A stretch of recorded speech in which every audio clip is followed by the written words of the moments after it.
하나님 주신 말씀은 이사야 40장 3절에서 5절의 말씀입니다. 이사야 40장 3절에서 5절의 말씀입니다. 이사야 40장 3절에서 5절의 말씀, 석절의 말씀을 우리 한 목소리로 함께 봉독하겠습니다. 외치는 자의 소리여 이르되 너희는 광야에서 여호와의 길을 예비하라. 사막에서 우리 하나님의 대로를 평탄하게 하라.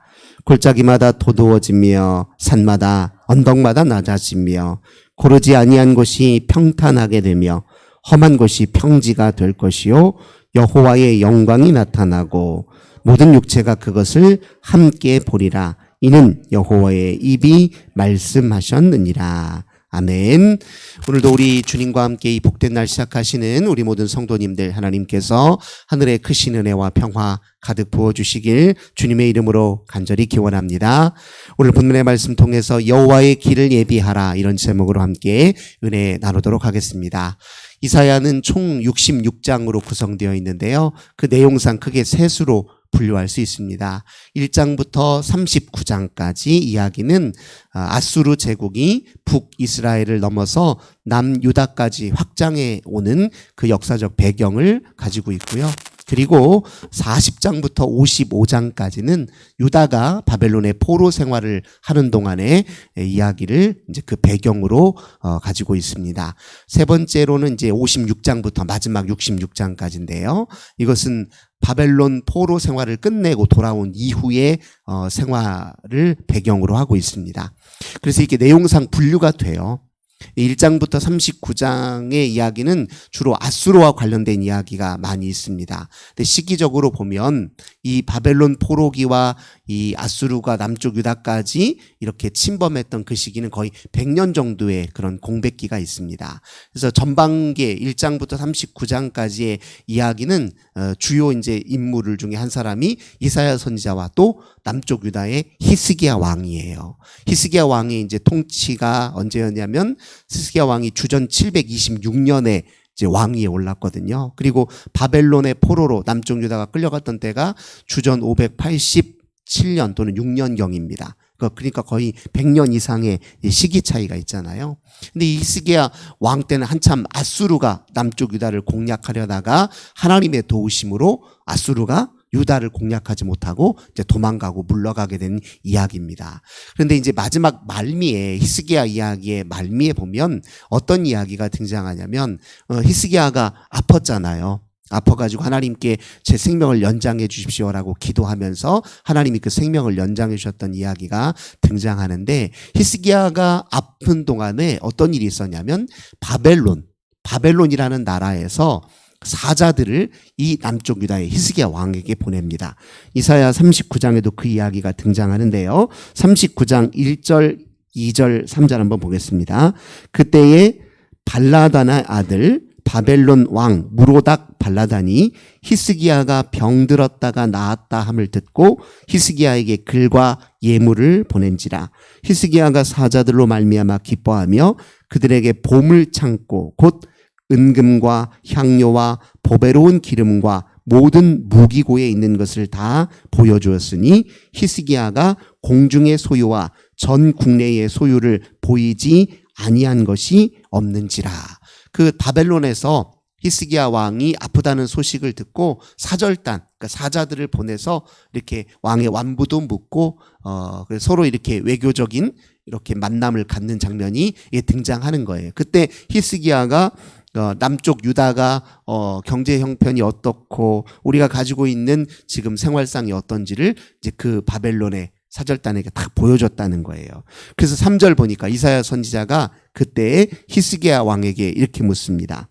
3절입니다. 그 사람들이 무슨 말을 하였으며 어디서 왕에게 왔나이까 하니 히스기야가 이르되 그들이 원방 곧 바벨론에서 내게 왔나이다 하니라. 이렇게 이제 히스기야 왕이 이사야에게 이제 그 사람들 어떤 사람들이라고 설명했어요. 근데 그 이야기를 듣는 순간 하나님께서 이사야 선지자를 통해서 무엇을 예고하시느냐? 6절, 7절입니다. 보라, 날이 이르르니 네 집에 있는 모든 소유와 네 조상들이 오늘까지 쌓아둔 것이 모두 바벨론으로 옮긴 바 되고 남을 것이 없으리라 여호와의 말이니라. 또 내게서 태어날 자손 중에서 몇이 사로잡혀 바벨론 왕궁의 환관이 되리라 하셨나이다. 이 히스기야 왕 때에 이 이사야 선지자가 충격적인 예언을 하는 거예요. 당신을 문병하기 위해서 찾아왔던 이 바벨론이라는 나라, 이 나라에 유다가 다 멸망하고 또 유다의 백성들이 포로로 끌려가서 바벨론에 살게 되는 일이 앞으로 일어날 것이다. 이렇게 이사야 선지자가 예고를 합니다. 그것이 이제 이사야 선지자 1장부터 39장까지를 마무리 짓는 이야기예요. 그리고 40장부터는 바로 어떤 이야기가 시작되냐면 역사를 한 100년쯤 확 뛰어넘어서 바벨론 포로기가 시작된 이야기가 바로 등장을 합니다. 히스기야 왕 이후 통치 이후에 사실 그 다음에 왕위를 물려받던 므낫세 왕, 우리가 잘 아는 것처럼 이 므낫세 왕은 어떤 왕이냐면 유다를 무려 50년 이상 통치를 하면서 마치 북쪽 이스라엘의 그 우상 숭배하면 대명사였던 아합 왕과 같은 일을 저질러요. 히스기야 왕 다음 때에 므낫세라는 왕이. 그러니까 이 므낫세 왕 때에 남쪽 유다가 영적으로 엄청나게 타락합니다. 이 므낫세 왕의 이 통치기를 계기로 사실은 유다가 점차 멸망의 시기를 앞당겨 가게 되고 북이스라엘이 걸었던 그 우상숭배의 길을 남유다도 똑같이 걸음으로 하나님이 그들을 다시 돌이켜 세우시기 위해서 그들을 재건하시기 위해서 바벨론을 도구로 쓰셔서 그들에게 결국 이 포로 생활이 시작되는 것입니다. 근데 막상 바벨론 포로 생활이 시작된 이후에는 하나님께서 또 다른 이사야 선지자를 통해서 예언을 하셨는데 그 예언의 메시지는 이제 분위기가 완전히 달라집니다. 앞서서는 심판을 또 하나님의 경고성 메시지를 전달하는 데 방점이 있었다면 이제 40장부터는 분위기가 완전히 달라져요. 40장 1절 보겠습니다. 너희의 하나님이 이르시되 너희는 위로하라 내 백성을 위로하라. 바벨론 포로 생활이 시작된 이후부터 하나님은 곧바로 어떤 일을 시작하냐면 남쪽 유다를 근본적으로 재형성하기 위해서 하나님의 일을 시작하십니다. 그 첫 번째가 그들을 위로하는 일이에요. 한번 우리가 상상해 보십시다. 나라가 완전히 그들이 늘 바라고 늘 의지했던 예루살렘 성전마다 다 회파됐어요. 나라의 주요한 지도자들과 또 제목들이 전부 바벨론 포로로 끌려갔습니다. 하루아침에 유다에 있는 백성들이 자기 본토에서 살 수 없어서 이집트로 도망가기도 하고 지금에 말하자면 소아시아, 튀르키아 지역에 그 다음에 유럽까지도 이제 도망가기 시작했단 말이에요. 백성들은 흩어지고 그리고 아주 가난한 일부 백성들만 사마리아 땅에 남아서 외국인의 통치를 받고 그리고 유다 백성들은 바벨론 포로로 끌려가고 이런 일들이 일어났어요. 얼마나 충격적이겠냐고요. 정말 충격 그 자체이겠죠. 그런 상황에서 하나님이 우선 주셨던 메시지는 너희 백성을 위로하라. 위로의 말씀으로 그들을 시작합니다. 이 말은 달리하자면 이게 너희들의 멸절은 아니다. 진멸시키려고 하나님이 하시는 일은 아니다는 거예요. 하나님은 너희를 새롭게 다시 일으키시고 재건하시기 위해서 하나님이 기뻐하시는 새로운 의도하셨던 하나님의 백성 공동체를 이루시기 위해서 그 일을 이미 시작하셨다. 이런 메시지로 시작을 합니다. 그리고 또 오늘 본문에서 말씀에서 3절에서 이렇게 이야기하고 있습니다. 외치는 자의 소리여 이르되 너희는 광야에서 여호와의 길을 예비하라. 사방에서 우리 하나님의 대로를 평탄하게 하라. 이 말은 이제 지금 바벨론의 포로 생활을 뭘로 비유냐면 광야의 생활로 비유한다는 거예요. 우리가 잘 아는 것처럼 애굽의 노예 생활로 있다가 하나님이 모세를 통해 그들을 건져 주었을 때 40년 동안 광야 생활을 했단 말이에요. 근데 이 광야 생활은 우리가 아는 것처럼 그저 이스라엘 백성들을 고통으로 몰아넣기 위한 그런 과정이 아니라 하나님이 가나안 땅에서 하나님의 백성으로 살도록 그들에게 말씀을 주시고 하나님의 은혜를 전적으로 의지하도록 훈련시키기 위한 과정이었잖아요. 그러니까 똑같은 생활이라는 겁니다. 이 바벨론의 포로 생활이라는 것이 마치 출애굽 백성들이 광야에서 하나님의 백성으로 거듭나는 과정을 겪었듯이 이 바벨론 포로 생활도 똑같은 역할을 하게 될 것이다. 지금 이렇게 이야기하는 겁니다. 고난은 곧 끝이 날 것이고 이 포로기도 곧 끝이 날 것인데 하나님은 이 과정에서 너희들을 연단하시고 단련하실 것이다. 이렇게 메시지를 주시는 겁니다. 그래서 동시에 어떻게 이야기하느냐? 여호와의 길을 그러므로 예비하라 이렇게 얘기합니다. 하나님이 다시 너희들에게 와서 포로 생활을 끝나고 하나님이 의도하셨던 그 구원의 계획을 이루실 그때를 미리미리 예비하고 준비하라 이렇게 이야기합니다. 준비해야 되는 것이 있어요. 이 포로기 동안에 그들 신앙을 다시 되돌아보고 우리가 하나님께 그동안 어떻게 하나님을 거슬려 살았는지를 근본적으로 회개하고 다시 주님 앞에 서도록 나 자신을 새롭게 하는 일에도 너희들이 동참해야 된다. 이제 그런 의미를 가지고 있습니다. 한번 생각해 보십시오. 포로기 동안에 이스라엘 백성들이 우리가 하나님의 사람들이라는 정체성을 분명히 하고 신앙을 새롭게 했을 때 정말 하나님이 그들에게 역사하시는 그 순간 이 바벨론이라고 나라는 어떻게 생각할까요? 우리의 노예로 끌려온 포로민으로 끌려왔던 저 백성들이 그렇게 부르짖는 하나님이 그냥 공허한 가짜 신이 아니라 저분이야말로 진짜 하나님이구나라는 것을 확인시켜 주기 위해서라도 그들은 자기 신앙을 온전히 해야 됐다는 겁니다. 그러면 5절 보겠습니다. 그러면 어떤 일이 벌어지느냐? 여호와의 영광이 나타나고 모든 육체가 그것을 함께 보게 될 것이다. 이렇게 얘기합니다. 바벨론 포로기에 있었던 유다 백성들이 여호와 하나님 신앙을 굳게 다시 다잡는 그 기간을 통해서 하나님이 그들을 포로 생활에 끝내실 때 주변의 모든 민족들이 확인할 거 아니에요. 아니 저 유다는 뭐가 저렇게 특별해서 저들은 저렇게 포로 생활 중에도 자기 민족의 정체성, 신앙의 정체성을 그대로 지키고 있다. 이렇게 놀라운 은혜를 입게 되었느냐. 저들이 믿고 있었던 하나님, 저들이 부르짖는 하나님은 진짜 하나님이시구나. 이런 고백이 일어날 거 아니겠어요. 그래서 그걸 준비시키는 이런 과정을 주의 길을 예비하라라는 말로 그렇게 표현하고 있습니다. 그래서 그런 말씀을 주시면서 이사야 선지자가 덧붙이는 말씀이 6절부터 이하의 말씀입니다. 보시면 6절입니다. 말하는 자의 소리여 이르되 외치라 대답하되 내가 무엇이라 외치리까 하니 이르되 모든 육체는 풀이요 그의 모든 아름다운 들의 꽃과 같으니 풀은 마르고 꽃은 시듬이 여호와의 기운이 그 위에 불미라. 이 백성은 실로 풀이로다. 풀은 마르고 꽃은 시드나 우리 하나님의 말씀은 영원히 서리라 하라. 인간이 이루고 있는 문명이 아무리 찬란하고 위대해 보이더라도 바벨론의 제국이 아무리 크고 강하다 볼지라도 인간이 이룬 모든 것들은 들의 풀, 들의 꽃 잠깐이면 사라져버리고 잠깐 피었다 사라져버리는 들의 꽃과 같다라고 그 유한성을 이렇게 이야기합니다. 하지만 우리 하나님의 말씀은 영원하시다는 거예요. 하나님의 통치는 영원하고 하나님의 자비와 사랑도 영원하며 하나님이 우리 인생들을 향해 가지고 있는 구원의 계획도 영원하며 하나님이 이스라엘 백성들에게 주신 언약의 말씀도 영원하다는 거예요. 그러니까 너희는 그 말씀에 의지하는 것이 앞으로 하나님이 이루실 구원의 길을 예비하는 길이다. 이렇게 지금 이사야 선지자를 통해서 이야기하고 있습니다. 바벨론의 저 거대한 힘에 압도당하거나 절망할 거 없다. 저들도 다 때가 되나면 들의 꽃이 시들 것처럼 시들 테니 너희는 여호와의 하나님 말씀만 영원히 의지하라. 이렇게 이야기하는 것을 듣고서 바벨론 포로기 동안에 유다 백성들은 가장 하나님 말씀에 충실했습니다.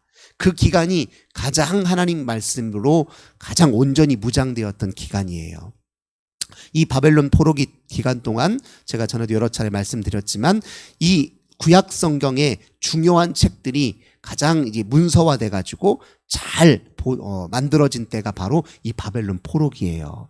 그 전에는 이렇게 구전으로 전해져 내려오고 조각조각의 문서로만 이렇게 전해져 내려왔던 그 성경이 이 바벨론 포로기 동안 이렇게 다 모여지고 수집되고 정돈되고 우리가 보고 있는 이런 책의 꼴을 갖추게 된 것입니다. 우리가 알고 있는 모세 오경이죠. 창세기, 출애굽기, 레위기, 민수기, 신명기 이 주요의 책이 사실 바벨론 포로기 때문에 포로기 때 이렇게 문서화된 것입니다. 그리고 그 시기에 이스라엘의 역사서지요. 열왕기 상하 그 왕들의 주요 역사, 이스라엘 북이스라엘과 남쪽 유다의 역사 과정을 하나님의 말씀의 시각에 비추어서 다시 반성적으로 기술했던 때도 이 바벨론 포로기 때예요. 그러니까 얼마나 하나님 말씀에 충실하고 가까웠던 때냐고요. 오늘 이사야 선지자가 주신 이 예언의 말씀처럼 주의 말씀만이 영원하니, 영원한 것을 붙들고 있어야 이 세상의 온갖 풍파 속에서도 우리가 온전히 보존되고, 그리고 하나님이 정하신 그 구원의 놀라우신 은혜를 온전히 누릴 수 있는 것 아니겠습니까? 그래서 이사야가 이런 말씀을 주셨고요. 또 9절입니다. 아름다운 소식을 시온에 전하는 자여 너는 높은 산에 오르라. 아름다운 소식을 예루살렘에 전하는 자여 너는 힘써 소리를 높이라. 두려워하지 말고 소리를 높여 유다의 성읍들에게 이르기를 너희의 하나님을 보게 하라. 보라 하라. 보라, 주 여호와께서 장차 강한 자로 임하실 것이요 친히 그의 팔로 다스리실 것이라. 보라, 상급이 그에게 있고 보응이 그의 앞에 있으며. 우리 하나님이 진정한 통치자시라는 거예요. 저 바벨론의 왕이 아니라 하나님이 만유의 통치자이시니 하나님의 통치를 너희는 인정하고 하나님을 경외하고 하나님을 두려워하라. 저 바벨론 왕보다. 이게 또 이사야 선지자의 메시지입니다. 그게 광야의 길을 예비하는 거예요. 그것이 이 포로기를 가장 하나님이 연단시키는 이 기간을 가장 잘 지내고 승리하는 비결이라는 것을 이사야가 다시 한번 이야기합니다. 11절, 그는 목자같이 양떼를 먹이시며 어린 양을 그 팔로 모아 품에 안으시며 젖먹이는 암컷들을 온순히 인도하시리로다. 그럼 하나님이 진정한 통치자이신데 하나님은 저 바벨론의 왕과 어떻게 다르냐 이거예요. 하나님의 통치는 마치 목자가 양을 돌보던 그런 유형의 통치라는 거예요. 바벨론의 황제는 힘과 권력으로, 군사력으로 자기 밑에 있는 힘약한 존재를 억제하고 억누르고 그 앞에 군림하는 황제였다면, 우리 하나님은 목자가 양을 돌보듯이 당신의 백성을 당신의 품 안에서 기르시고 먹이시고 입히시는 그런 존재라는 것을 이사야 선지자가 이야기하고 있습니다. 그러니 하나님의 통치가 온전히 우리 가운데 임하고 우리는 그 안에 순복하기를 바라는 것이 이 바벨론 포로기 동안 너희가 부여잡을 가장 중요한 희망이다. 이렇게 지금 다시 한번 이사야 선지자가 이야기하고 있습니다. 뿐만 아니라 이제 이렇게 마지막으로 마무리합니다. 28절부터 31절. 너는 알지 못하였느냐, 듣지 못하였느냐, 영원하신 하나님 여호와 땅 끝까지 창조하신 이는 피곤하지 않으시며 곤비하지 않으시며 명철이 한이 없으시며 피곤한 자에게는 능력을 주시며 무능한 자에게는 힘을 더하시나니 소년이라도 피곤하며 곤비하며 장정이라도 넘어지며 쓰러지되 오직 여호와를 앙망하는 자는 새 힘을 얻으리니 독수리가 날개치며 올라갈 것이며 다른 박질하여도 곤비하지 아니하겠고 걸어가도 피곤하지 아니하리로다. 하나님을 의지할 때 이 타국에서, 이 서러운 생활에서 우리가 희망을 갖고 다시 한번 유다 백성들이 하나님의 백성으로서 자기 자신을 아름답게 세워갈 수 있는 능력과 힘과 원천이 다 우리 주님께 있다. 주님만 희망으로 삼고 소망으로 삼으라. 마지막 이렇게 이사야 선지자가 그들에게 이야기하고 있습니다. 아무리 절망스러운 상황을 지난다 할지라도 하나님의 위대하심과 우리를 향한 통치하심과 사랑하심을 인정하고 그 하나님을 바라보고 희망으로 삼고 오직 주님의 말씀을 표대 삼아 그 말씀 안에 거하여 살면 반드시 일어서고 반드시 고난을 지나며 오히려 그 과정을 통해 더 아름답게 그 영혼이 단련되고 새로워진다는 사실을 이사야 선지자는 우리에게 다시 힘주어 강조하고 있습니다. 오늘도 우리는 하나님의 이 때를 예비하죠. 우리가 기다리는 때는 이사야 선지자가 말한 그것보다 훨씬 더 궁극적인 희망의 때를 기다립니다. 예수 재림의 때, 하나님 나라 완성의 때죠. 우리는 그 때를 예비하는 거예요. 그 때를 예비하는데, 그 때를 기다리는데 필요한 영적 자세는 이 이사야 선지자가 했던 말씀과 또 궤를 같이 해요. 우리도 하나님의 말씀을 통해서 우리 스스로를 이 고난 중에도 위로하고 주님만을 희망으로 삼고 하나님의 통치 안에 말씀을 통해 온전히 거하는 것이 마지막 때를 기다리는 가장 중요한 영적 자세임을 다시 한번 마음에 새기시고 오늘도 우리 주님과 동행하시며 승리하시는 저 우리 모든 성도님들 되시길 주님의 이름으로 간절히 기원합니다. 좋으신 주님 감사드립니다. 오늘 이사야 선지자가 바벨론 포로 생활을 시작하는 이스라엘 유다 백성들에게 주신 복되신 말씀이 오늘 우리들에게 하나님 나라의 완성의 때를 기다리는 우리들에게 그대로 하나님 주어져 있음을 다시 한번 믿고 마음에 새깁니다. 저희들의 하나님 이 세상도 하나님 없이 하나님 스스로 자기 왕국을 만들어가는 하나님 어리석은 세상이지만 그 모든 것이 들의 꽃처럼 한순간이면 피었다 지고 마는 하나님 유한한 것임을 저희들 자각하게 하시고 오직 영원하신 주의 나라 주의 의를 바라보며 주님의 복되신 말씀 안에 거하여 참되신 우리 주님을 기다리고 그 나라의 완성을 하나님 기다리는 저희들 되게 하옵소서. 주 예수님의 이름으로 간절히 기도드립니다. 아멘. 오늘도 우리 환우들을 위해서 가정의 자녀들을 위해서 교회와 나라와 민족을 위해서 함께 기도합시다. 아버지 감사합니다.